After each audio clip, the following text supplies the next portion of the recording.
안녕하세요. 터보택시입니다. 25년 1월 21일 화요일입니다. 즐거운 하루 되십시오. 수고 많으십니다. 자, 이번 영상의 주제는 개인 택시 기사님들이 되기 전에 혹시 법인 택시를 한번 경험해 볼까요?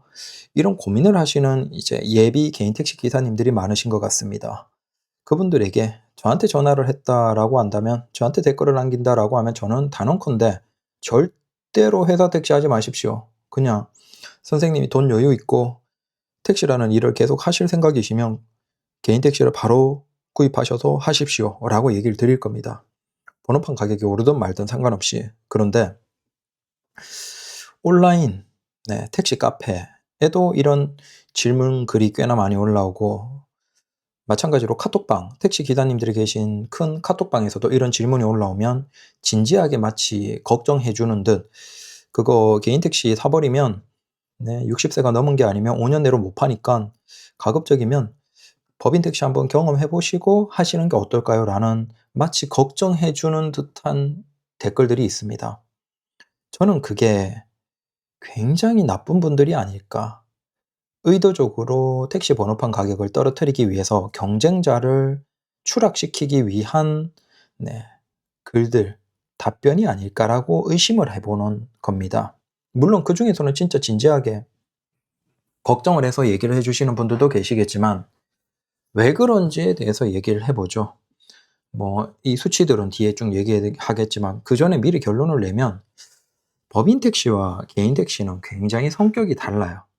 같은 택시 일이니까 같은 택시라고 생각을 하고 경험을 한다라고 보지만, 사실 성격 자체가 매우 다르다라고 보셔야 돼요. 개인 택시는 난이도 면에서 그렇게 높은 일이 아니죠. 우리가 70, 80에서도 일을 할 수 있는 것이 별로 없어요, 우리 사회에. 근데 70, 80에서도 그 일을 하고 있는 분들이 꽤나 많다는 건 그 일의 난이도가 그렇게 높지 않다는 것이죠. 물론 여기에서 오해하시면 안 되는 게, 근무 강도가 낮다라고 해서 스트레스가 없는 건 아니에요. 하지만 적어도 신체적으로 좀 불편하신 나이 드신 분들도 하시거나, 혹은 신체적으로 장애가 있으신 분들도 개인 택시 기사님들은 꽤나 많으시거든요. 그분들도 이렇게 할 수 있다는 건 적어도 일의 강도 면에서 낮고, 그다음 연세가 많으셔도 하실 수 있고. 그래서 개인 택시라는 일 자체를 아주 객관적으로 보면 아주 힘든 일은 아니다. 다만 거기에서 자잘한 스트레스는 있어요. 근데 그런 것들은 각자가 해결하는 것이고, 적어도 일반인이라고 한다면 개인 택시라는 일 자체가 힘들거나 그런 건 아니에요. 물론 거기에서 돈을 많이 벌려고 하다가 스스로 고생을 하고 위험에 처하는 경우는 있죠. 그런 건 이제 예외적인 것이고. 근데 회사 택시와 개인 택시는 다르다라는 것. 그래서 저는 절대 개인 택시를 양수할 수 있는 경력이 이미 된 상태의 기사님이면 하지 마라. 절대 회사 택시 그거 하지 마라, 경험하기 위해서. 조언을 드립니다. 왜? 사고 나시면 어떻게 할 겁니까? 사고 나면 굉장히 골치 아파지는데 어떻게 하실 거예요? 자, 우리가 예전 생각해 보죠.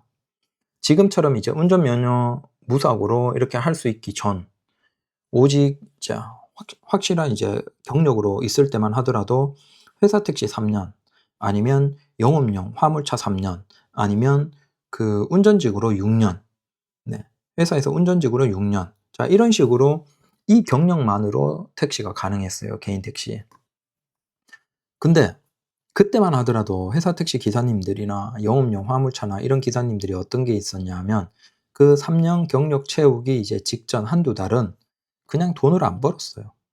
오히려 내 돈 내면서도 혹시 면허에 지장이 갈까 봐 그 회사에 그냥 돈 산학금 내면서 마이너스 되는 거죠. 근데 그 마이너스가 됨에도 불구하고 일단은 그냥 경력을 안정적으로 3년 마무리하기 위해서 노력하는 기사님들이 꽤나 많으셨습니다. 그래서 회사 택시 36개월 마지막 달 정도가 되면 그냥 일 그만두는, 그러니까 안 하는 거죠. 일을 안 하시는 거죠. 왜냐하면 마음은 붕 떠 있고 이제 바꾼다 이러니까 좀 더 사람이 조금 집중력이 좀 떨어지고, 뭔가 그런 거 있잖아요. 붕 떠 있으면 사람들이 좀 해이한 거 있잖아요. 그 상태에서 문제가 발생하면 골치 아프니까. 심지어 그랬을 정도인데, 지금 같이 그나마 그 경력을 쉽게 가진 상태에서 그걸 스스로 날린다? 그만큼 회사 택시 하던 기사님들조차도 마지막 달을 그만둘 정도로 위험인 거예요. 근데 지금 마치 별것 아닌 것처럼 조언해서 "회사 택시 한번 해 보세요. 몇 달 해 보시고 하시는 게 좋아요." 마치 걱정하는 듯이 5년 정도 묶여 버리면 "그거 어떻게 합니까? 안 맞는데."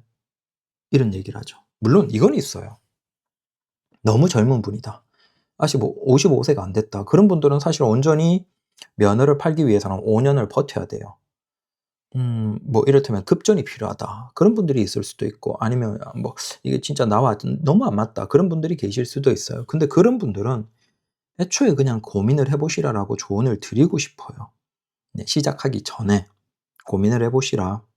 근데 아니 내가 지금 마땅히 다른 일 할 게 없고, 그리고 내가 이걸 안정적으로 나이가 들어서까지 하고 싶고, 그렇다고 하면 사실 다른 선택지가 크게 없잖아요. 그런 분들은 그냥 하시면 되는 거죠. 일이 뭐 난이도가 높은 것도 아니고. 그럼 왜 그럴까? 조금 더 수치적으로 객관적인 자료를 바탕으로 한번 우리가 왜, 네, 자격이 되더라도 바로 안 사고 회사 택시를 경험하면 안 되는지에 대해서 얘기를 해 보죠. 이게 서울의 회사 택시 이직률 현황 2010년 중반 이제 까지입니다. 보시면 아시겠지만 이직률이 2002 년에 57% 인데 2005 년에 72%, 2009 년에 53%, 2014 년에 마찬가지로 66% 예요. 이직률이 66% 예요. 그러니까 회사 택시가 노조가 정상적으로 돌아가는 곳이 잘 없죠. 그 이유가 마찬가지죠. 근로자가 꾸준하게 그 회사에서 근무를 하면서 그 회사에 대한 많은 것들을 생각을 하고 그걸 바탕으로 노조 활동을 해야 되는데, 그 노조 활동을 지속적으로 안정적으로 할 수 있는 직원 자체가 굉장히 적은 것이죠. 그러다 보니까 많은 회사 택시의 노조가 뭐 좀 순수하지 않은 것들도 많은 것이죠. 직원이 계속 근속해서 오래 갈 수가 없으니까 구조상으로. 이직률이 엄청나게 높습니다, 회사 택시는. 참고로 대기업 정도의 300인 이상 대기업의 이직률이 한 3% 정도가 안 됩니다. 그다음에 300인 미만의 중견기업급 있죠. 중소기업은 말고 300인 미만이지만 한 10인, 20인 정도 이상의 중견기업급에서도 이직률은 5%, 4%대입니다. 즉 3-4%, 5% 그 정도의 중견기업 이상의 정도를 감안하면 회사 택시 이직률은 직업군 중에서는 가장 심각한, 네, 사실상 상당수가 떠돌이인 형태라고 보시면 됩니다. 그럼 왜 이렇게 옮겨 다닐까요?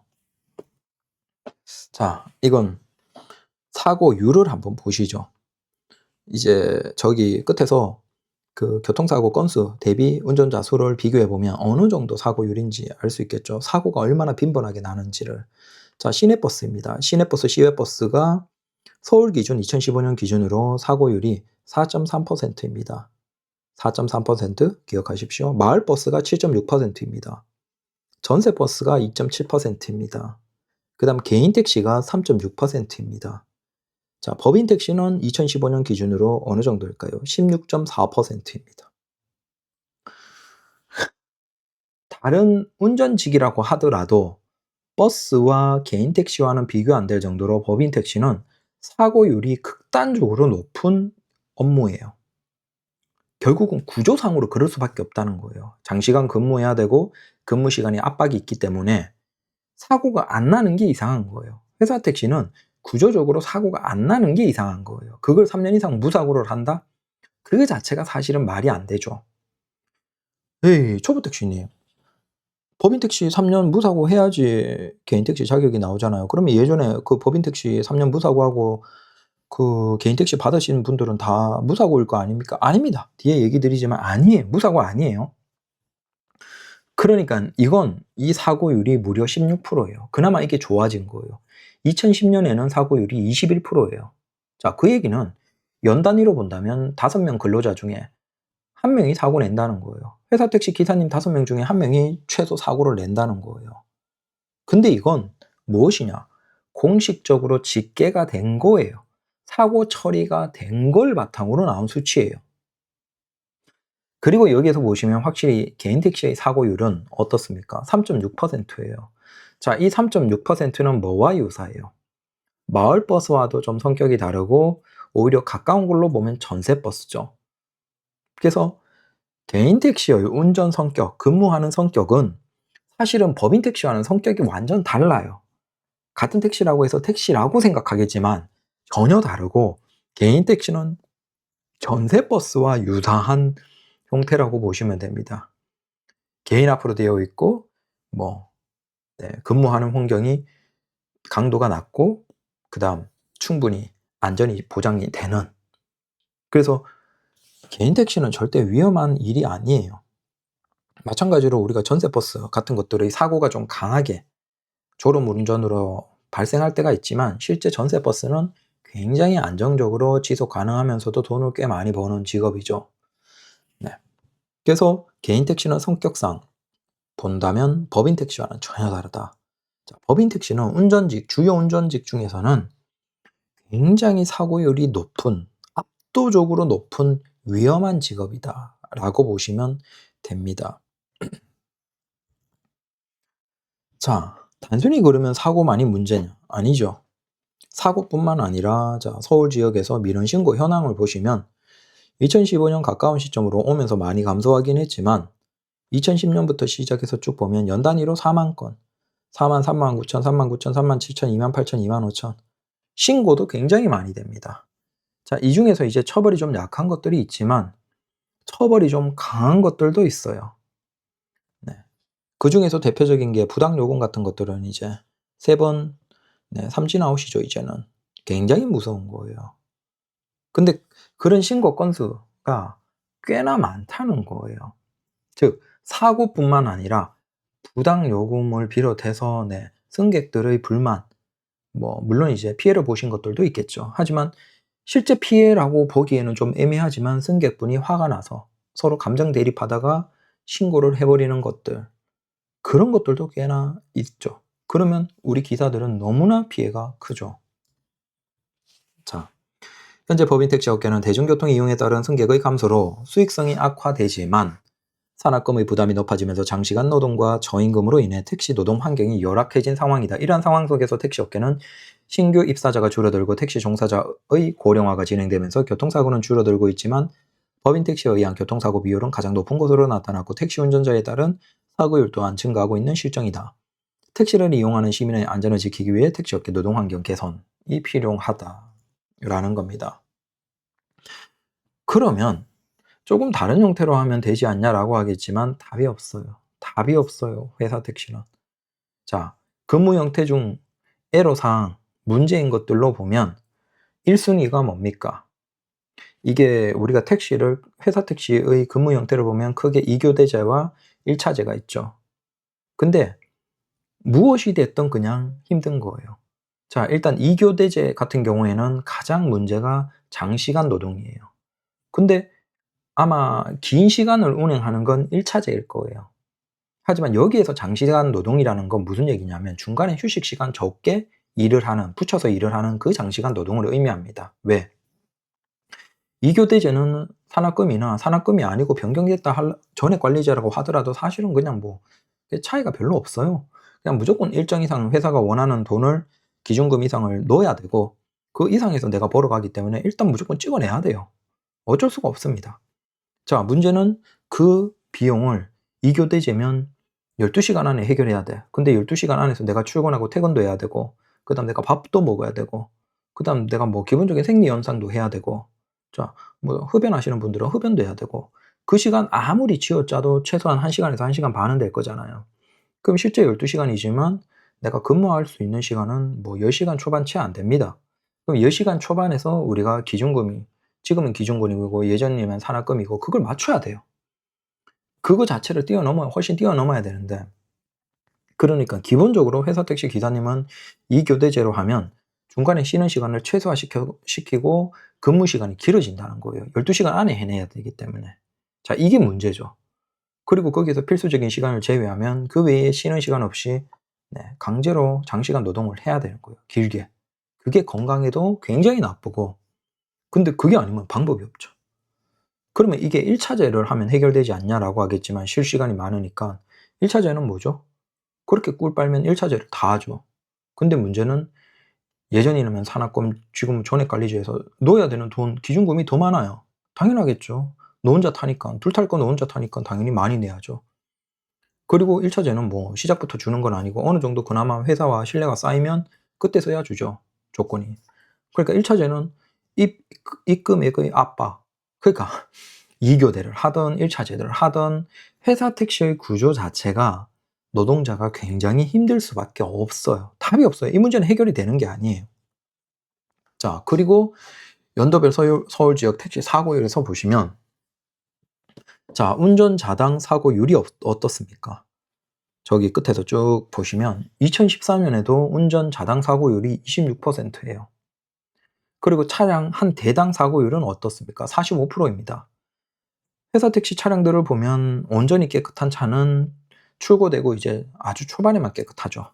근데 약간만 뭐 1 년, 1년 반만 지나도 회사 택시 차는 이렇게 뭐 범퍼나 이렇게 내 모서리 이렇게 쭉 돌아보면 어디라도 긁힌 자국이 무조건 있습니다.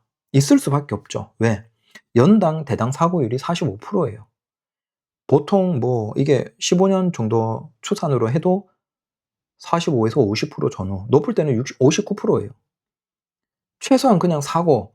자, 이게 여기에서 우리가 오해하면 안 되는 게, 이건 실제 집계가 된 사고예요. 사고로 신고가 된 사고라는 겁니다. 그 사고율이 2 교대일 경우에는 무려 차량 한 대당으로 볼 때 45%예요. 45% 50%가 넘어요. 그냥 2대 중에 1 대는 사고 난다는 거예요. 그다음 운전자로 보면 나뉘어서 역시나 26% 20%대. 그게 한참 높을 때 2005년에는 무려 34%입니다. 10명 중에 3명이 사고가 나는 거예요. 그나마 지금은 좀 좋아져서 4명 중에 1명이 사고가 나는 거예요. 그러니까 회사 택시의 구조 자체가 사고가 안 나는 게 이상한 거예요. 사고가 날 수밖에 없게 인간의 한계까지 밀어붙이면서 일을 해야 되는 그 근로 환경이에요. 그 속에서 사고가 안 나길 기대한다는 그 자체가 이상하죠. 그럼 초보 택시님 말이 안 되잖아요. 옛날이면 3년 무사고를, 회사 택시 3년 무사고를 하고 개인 택시를 샀는데 그 사람들이 어떻게 샀습니까? 라고 하겠지만, 그게 뭐다? 바로 현금으로 처리하는 거예요. 회사 택시 기사님들이 예전이면 앞으로 몰고 뒤로 깨지는 분들이 굉장히 많으셨어요. 지금 개인 택시를 진입하는 것은 진짜 개꿀이에요. 돈 안 쓰고 가는 거예요. 왜? 그냥 운전면허니까 5년 무사고 어렵지 않잖아요. 여러분들이 혹시 5년 무사고를 유지하기 위해서 뭐 어디 돈 썼습니까? 현금 썼습니까? 거의 없잖아요. 개꿀 빨고 여러분들은 개인 택시를 양수할 수 있는 상황이라니까요. 예전이라면 어떻게 했어요? 자, 회사 택시의 근무 구조는 사고가 날 수밖에 없고 사고 날 수밖에 없는 확률인데, 구조상으로 안 나는 게 이상하죠. 1년에 45%가 차가 사고가 나고 운전자가 25% 이상이 사고가 나면 3년을 무사고해야 되는데, 3년 동안 확률로 앞뒤 하더라도 무조건 그냥 한 번 이상은 사고가 나는 거예요. 그러니까 나는 게 이상한 게 아니라니깐요. 회사 택시 3년 동안 무사고가 이상한 거고 사고가 나는 게 정상이라니깐요. 근데 중요한 건 뭐다? 자, 보상 금액이 어떻습니까? 운전자 1 인당 사고로 인한 교통사고 보상비가 어때요? 2000년에 124만 원, 2014년에 207만 원이에요. 계속 오르죠, 이것도. 네. 물론 물가가 또 오르고 돈의 가치가 내려갔기 때문에 오르긴 하지만 사고에 대한 피해 보상도 계속 오르는 거예요. 마찬가지로 택시 한 대당 보상비를 보시면 260만 원에서 269만 원, 279만 원, 306만 원, 283만 원. 네. 오르는 거예요, 보상 금액 대당으로도. 자, 여기에서 1 인당 부담액을 한번 보십시오. 운전자 1 인당 보험료 부담 역시나 올라가죠. 올라가는 거예요. 운전자 수가 줄어들어 버리고 근데 보험료는 오르고, 당연히 그러니까 1 인당 부담액은 올라 버리는 거죠. 운송 수입이 오르든 중요한 게 아니고 문제는 개인들이 감당해야 되는 비용도 올라가는 거죠. 자, 이제 우리가 이걸 다 웬만큼 법인 택시의 상황에 대해서 이해를 했으니까, 구조에 대해서 이해를 했으면 왜 여러분들이 5년 무사고 자격으로 교육받고 화성이나 저기서 교육받고 그걸 바탕으로 개인 택시를 시작하시려는 분들 중에서 너무 자만하고 '회사 택시를 해 보고 할까? 나중에 할까?' 라는 분들이, 뭐 나중에 하는 거야 뭐 알아서 하시면 되고, 근데 번호판 가격이 기다려 줄지는 모르겠습니다. '회사 택시를 해 보고 할까?'라는 분들이 얼마나 무서운 걸 하려는 것인지에 대해서 이해를 해 보죠. 그나마 회사 택시 기사님들의 사고율이 20% 이렇게 잡히는 건 그분들이 현금 처리를 하기 때문이에요. 애초에 거기에서 사고 신고가 되고 인사사고가 돼 버리면 날아가는 거예요. 12대 중과실 날아가는 거예요. 그러면 회사 택시 기사님들이 만약에 아예 그냥 '나는 개인 택시를 할 생각이 없어.' 그런 분들이야 보험 처리할 수 있죠. 근데 개인 택시 하시려는 분들은 어때요? 사고 내고 접촉 사고 내면 현금부터 들고 나오는 거예요. 어? 합의하자고 그냥 요걸로 그냥 현금으로 좀 처리해 주십시오. 죄송합니다. 사고는 어떻게든 접수 안 하고 경찰 안 부르려고 노력하는 것이죠. 그래서 회사 택시 기사님들은 사실 소득이 많은 것도 아니지만 사고를 처리하기 위해서 쓰는 비용이 굉장히 많습니다. 여기에서 보셨듯이 1 인당 보상비로 1 인당 200 얼마가 보험으로 나갔다? 그러면 실제 그분이 사고를 처리하는 데 들어간 비용은 400, 500이 넘는 거예요. 자, 사고 확률 자체도 실제 등록된 건수가 네, 운전자의 한 4분의 1 정도예요. 1년 기준으로. 그러면 거기에서 실제 사고 난 사람들, 접종 사고 난 거나 사고 난 사람들은 더 많은 거예요. 훨씬 많은 거예요. 한 절반 이상이 될 거예요, 사고 경험이 있는 분들은. 다만 그중에서 무사고를 유지하기 위해서 현금 처리하시는 분들이 엄청 많으세요. 그러다 보니까 그나마 적게 잡혀서 저 정도 통계상으로 나온 거예요. 당연히 회사 택시를 한다는 건 진짜 힘들어요. 추천드리지 않습니다. 근데 이제 5년 운전면허 무사고로 들어오신 분들이 이제 너무 자만하다 보니깐 '내가 이거 5년 묶이는 것 때문에 법인 택시를 한번 경험해 보고 할까요?' 이런 분들이 계시는 거예요. 그분들은 회사 택시가 얼마나 위험하고 무서운지를 모르는 거예요. 더 무서운 건 회사 택시 하다가 사고를 잘못 냈을 때 까딱 잘못하고 우리가 별것 아닌 거 생각하지만 12대 중과실 같은 거 딱 잡혀 버리잖아요. 사고인데 별것 아니야. 그냥 가벼운 접촉 사고야. 그냥 인사사고인데 크게 다친 거 아니야. 근데 그게 만약에 12대 중과실이다 라고 하면 어떻게 되겠어요? 저 피해자가 아는 거예요. '아 이분이 회사 택시 기사님이고 요거 12대 중과실이네. 근데 저분이 보니까 뭔가 안달난 거 보니깐 개인 택시 하려는 분인 것 같네.' 그러면 어떻게 하겠어요? 합의금 얼마 부르겠습니까? 합의금 500 주십시오. 합의금 800 주십시오. 합의금 저는 이거 좀 요양을 많이 해야 될 것 같은데 제가 좀 고소득이고 내가 미래에 기대할 수 있는 직업이 대단한 거였는데 지금 이 사고로 인해서 제가 중간에 끊기게 됐습니다. 경력이 끊기게 됐습니다. 일을 제대로 못하게 됐습니다. 합의금 500만 원 주십시오. 1,000만 원 주십시오. 여러분들 어떻게 할 거예요? 어떻게 할 건데요? 억울해요? 억울한데 뭐 어쩌라고요? 어쩌라고요? 경력을 쌓아야 되잖아요. 여러분들 경력 끊기면 안 되잖아요. 경찰에 접수됐어요. 별것 아닌 사고예요. 근데 12대 중과실이다? 끝나는 거예요. 개인 택시 끝나는 거예요. 그러니까 회사 택시 기사님들 중에서 과거에 억울하신 분들이 진짜 많았어요. 이게 시민들이 그냥 평범한 시민들 같지만 회사 택시 기사들은 음 '무사고가 중요하다.'라는 걸 시민들도 알다 보니까 거기에서 가벼운 접촉사고나 뭔가 문제 책 잡을 거 있으면 그거 가지고 안 그래도 돈도 많이 없는 회사 택시 기사님들한테 현금을 엄청나게 뜯어낸 합의금을 엄청나게 뜯어낸 인간들이 예전에는 어마어마하게 많았습니다. 그리고 심지어 어떤 게 있었냐면 의도적으로 고의 사고 유발하는 것도 회사 택시 대상으로만 고의 사고를 유발하는 인간들이 있었어요. 왜? 저 사람들은 굉장히 사고 자체가 등록 안 되어야 되는 걸 알거든. 의도적으로 인사사고 내고 접촉사고 내고 거기에서 무조건 횡단보도나 아니면 신호 불법 유턴이나 아주 특별한 상황에서 일부러 중심 같은 것들 딱 보이면 그냥 가서 때려 박아 버리는 거야. 어. 어떻게든 12대 중과실이나 문제 만들어서 꼬리 잡는 거예요. 그러면 기사님들이 그래서 회사 택시 기사님들이 회사 택시 하면서는 빚이 오히려 늘어난 분들도 꽤나 많으세요. 왜? 그 사고 처리하는 걸 현금으로 다 처리하면서 버텼거든요. 버티고 그나마 개인 택시 하면서 다 까내려간 거예요. 그런 일들이 예전에는 엄청 많았어요. 네. 그래서 그래서 저는 카페에 이제 그런 글들이 올라오죠. "아 제가 지금 교육을 받았고 운전면허로 이제 5년 무사고라서 양수 교육은 다 받았습니다. 지금 이제 택시 번호판 가격 때문에 뭐 쉬면서 고민하고 있는데 혹시 잠깐 회사 택시 놀기가 무료해서 회사 택시 몇 달 해 볼까요?" 라는 질문이 꽤나 많이 올라오고, 근데 거기에 마치 조언을 해 주듯 "맞아요. 그 5년 묶여 버리니까 꼭 한번 해 보십시오."라는 댓글을 보면서 나는 무서운 거예요. 이 사람들이 진짜 진심으로 이 사람을 위해서 조언을 하는 것일까? 아니면 면허 날리기 위해서 하는 것일까?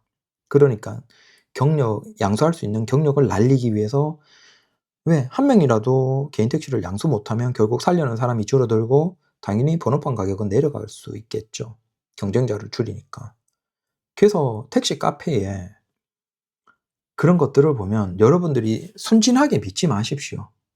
아주 냉정하게 보면 번호판을 구입하는 데 있어서는 여러분들이 다 적이에요. 같이 저기 상주에 가서 교육을 받으셨지만, 받고 이제 그때는 "야 우리 같이 으쌰으쌰 하자.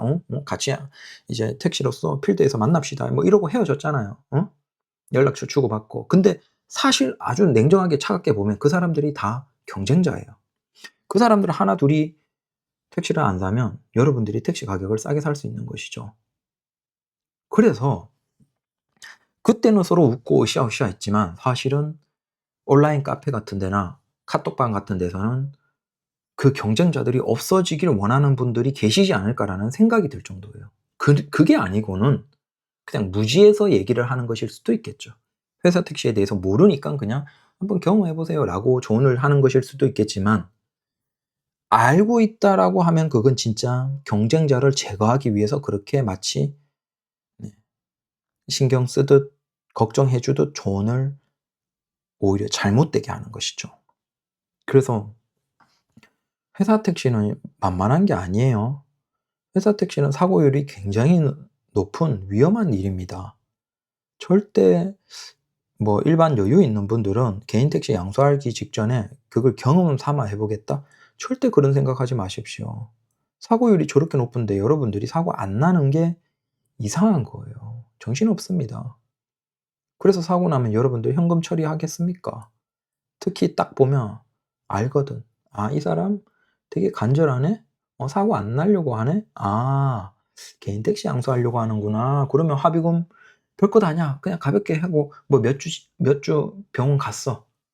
근데 그런 사람인데 합의금 $500 어떻게 거절할 거예요? 아이 이거 야 이거 보험금 합의금 삽입구이네. 신고하는 그 순간 경찰에 접수하는 그 순간 저쪽에서도 그러면 딱 접수해 버리면 여러분들이 뭐 횡단보도에서 접촉사고다. 어?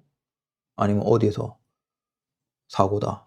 그게 막 12대 중과실 확실하게 잡혀 버리고 확실하게 인사 잡혀 버리고, 그럼 어떻게 할 거예요 경찰 접수돼서. 답이 없다니깐요. 그래서 아 그 조언이 진심이 아닐 가능성이 높다. 하지 마십시오. 그냥 결론부터 얘기 드리는 거야, 법인 택시를 경험해 본다. 그건 경험할 수 있는 일이 아니에요. 너무 난이도가 높은 거예요. 네. 그리고 물론 이제 그게 있죠. 55세 미만에서 구입했을 때 5년 내에 못 파는 것 때문에 걱정이 되긴 하지만, 그러면 아예 자가용을 끌고 다니세요. 자가용 있잖아요. 그러면 자가용으로 이걸 택시라고 생각하고 한번 해 보세요. 앞에 택시 따라가면서 똑같이 하는 거야. 여기에서 서서 손님 탔다 생각하고 인사하고 다시 손님이 탔고 내가 뭐 이번에는 어디 명동으로 간다. 그럼 명동까지 운전해서 가는 거야. 손님 탔다 생각하고. 하고 그걸 하루에 한 10 시간 해 보세요. '아 그 정도의 노동 강도 내가 충분히 할 수 있겠다.'라고 생각되면 크게 문제가 없는 거잖아요. 근데 그건 뭐 위험 확률도 없고 위험하게 운전하지 않아도 되고 여유 있게 그냥 하면서도 내가 이걸 한 5 시간 10 시간 뭐 10 시간 초반 일하는 걸 견딜 수 있는지 자차로 해 보면 되잖아요, 위험하지 않게. 근데 그걸 회사 택시에 들어가서 한다? 그 정도로 세상이 만만해 보이시나? 그래서 절대 회사 택시는 경험할 수 있는 차원이 아니에요. 괜히 어설프게 자격 준비 다 된 상태에서 했다가 어 여러분들이 양수도 못 하는 거예요. 그러면 다른 양수하려고 준비하고 있는 눈치 게임하는 사람들은 가장 좋죠. 여러분들이 이제 못 사고 날아가니까. 속지 마십시오. 감사합니다.